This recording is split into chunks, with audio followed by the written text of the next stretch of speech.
हम जब किसी लाइफ कोच या मोटिवेशनल स्पीकर को सुनते हैं तब हम उसके द्वारा बताई गई बात को याद रखने की कोशिश करते हैं कि जब प्रॉब्लम आएगी तब वह बात काम आएगी, लेकिन जब प्रॉब्लम आती है और वह बात याद नहीं आती तब हम परेशान होते हैं।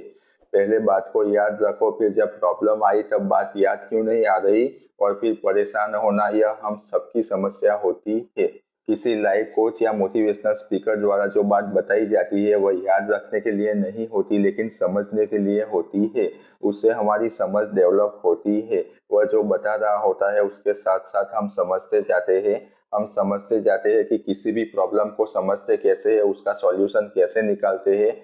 यह एक तरीके से हमारी ब्रेन की एक्सरसाइज हो रही होती है। उससे हमारा ब्रेन स्ट्रांग होता है, हमारी समझ डेवलप होती है।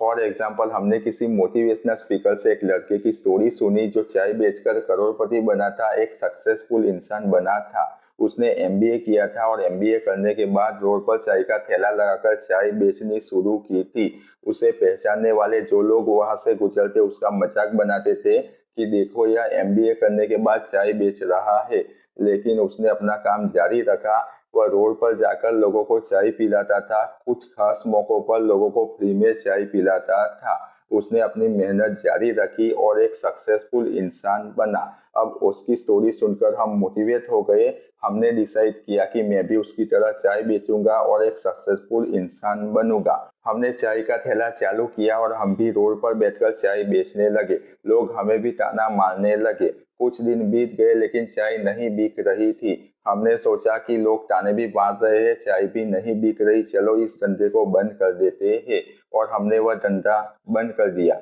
ऐसा इसलिए हुआ कि हमने उस लड़के की स्टोरी को केवल सुना था लेकिन समझा नहीं था। वह लड़का केवल एक जगह बैठकर चाय नहीं बेच रहा था, लेकिन रोड पर जाकर लोगों को चाय पिला रहा था, कुछ खास मौकों पर फ्री में चाय दे रहा था।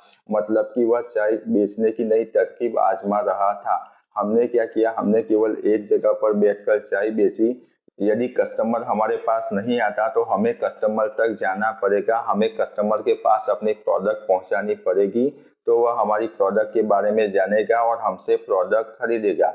यदि हमने उस लड़के की तरह नई तरकीब आजमाई होती तो हम भी उसकी तरह एक सक्सेसफुल इंसान बन पाते।